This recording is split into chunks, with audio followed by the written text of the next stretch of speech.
Hi friends, welcome back to my channel. ఎలా ఉన్నారండి? Video చూసేవాళ్ళంతా అందరికీ హ్యాపీ సండే. మేమైతే చర్చ్కి అయితే వెళ్తున్నాము. టైం అయితే 10 అయింది. సమ్మర్ కదా, ఎర్లీగా పెట్టేసి ఎర్లీగా అయితే వదిలేస్తారంటే ఇంక చర్చ్కి అయితే వెళ్తున్నాము. ఫ్రెండ్స్, ఈ వీడియో అయితే అమ్మ వాళ్ళ ఇంటి దగ్గర తీసుకున్న వీడియో అనమాట. అప్లోడ్ చేయడానికి టైం లేక అయితే ఈరోజు అయితే అప్లోడ్ చేస్తున్నాను. బ్లాగ్ ఏంటంటే నేను చేసుకునే పనులతోటి ఒకరోజు స్టోరీ అయితే చెప్పాలి అనుకున్నాను. చాలా రోజులు అవుతుంది స్టోరీ చెప్పక కూడా. సింపుల్గా, అంతేకాకుండా ఇది అందరికీ నచ్చుతుంది అయితే అనుకుంటున్నాను. స్టోరీలోకి అయితే వెళ్ళిపోదాం. ఏంటంటే ఒక పెద్ద చెరువులో ఒక ముసలి ఉంటుందంట. ముసలి ఎప్పుడు ఆహారం తిన్న తర్వాత పళ్ళల్లో ఇరుక్కుపోయిన ఆహారము ఏమన్నా పక్షులు వచ్చి తింటాయని చెప్పేసి నోరు తెరిచి అట్లా చెరువులో పండుకునే అలవాటు ఆ ముసలికి ఉంటుందంట. అన్ని పక్షులైతే వచ్చి ఆహారం తింటూ ఉంటాయంట. అట్లా కడుపు నిండుగా వాటి ఆహారం నింపుతుందని చెప్పేసి ముసలిని చాలా ఇష్టపడుతున్నాయంట. ఒకరోజు ఒక జింక దగ్గరికి వెళ్ళి జింకతో చెప్తుందంట, పక్షి పక్షి ముసలి జింక మాకు చూడండి ముసలి ఎంత మంచి ఆహారాన్ని ఇస్తుందో మాకు డైలీ అని చెప్తే, అప్పుడు జింక బాధతో చెప్తుందంట, నిన్నటి రోజున నా కూతురుని కూడా తినేసింది, నా బిడ్డను తినేసింది అని చెప్తే, ఏమో అని నీకు చెప్పడానికి వస్తే పాపం ముసలి మా కడుపు నింపుతుంటే నువ్వు నింద వేస్తున్నావా అని చెప్తుందంట. చెప్పినా వినిపించకుండా వెటకారంగా వెళ్తుందంట. అప్పుడు ఆ జింక చాలా బాధపడుతుందంట. ఎందుకంటే మంచి చేస్తున్నారని చూస్తుంది కానీ నా బాధ ఏంటో తనకు అర్థం కావట్లేదని చెప్పేసి చాలా బాధపడుతుందంట. ఇంకొక రోజు రానే వచ్చింది ఆ పక్షికి కూడా.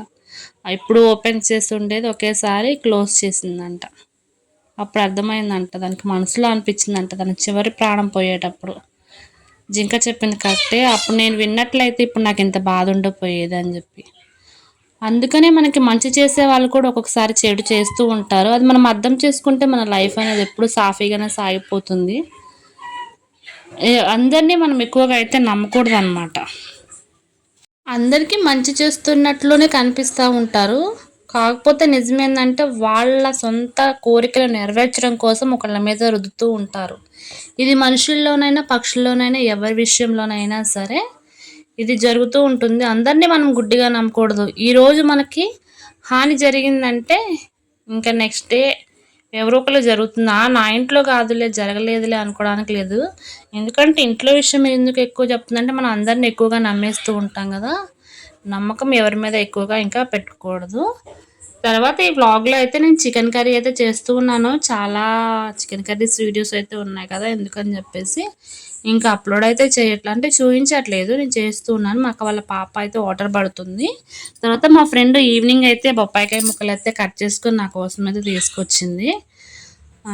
అక్కడ ఉన్న రోజులు పాపం తను ఏదో ఒకటి నాకు పెడుతూనే.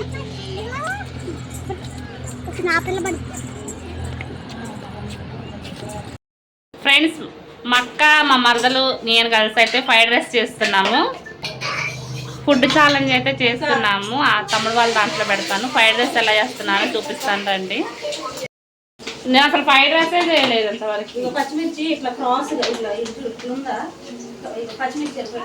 చికెన్ కర్రీలో కూడా అట్లా క్రాస్ పోతుంది. ఫ్రైడ్ రైస్కి క్రాస్ ఉంటేనే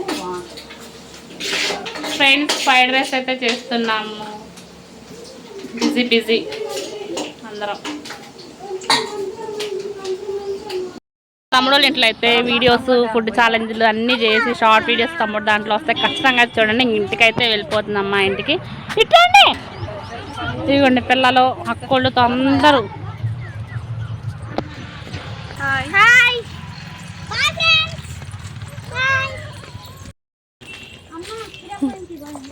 ఈసారి అమ్మ వాళ్ళ ఊర్లో చేసిన ఎంజాయ్ ఇంకెప్పుడు చేయలేదన్నమాట. అంత ఎంజాయ్ అయితే చేసాము అందరం కలిసి. ఈవినింగ్ టైంలో ఇలా కూర్చోవడం చాలా హ్యాపీగా అయితే అనిపించింది. అసలు మళ్ళీ రావాలనిపించలేదు. వీడియోస్ అయితే ఎవరైనా చూడకపోతే ఒకసారి అయితే చూడండి. Thank you for watching.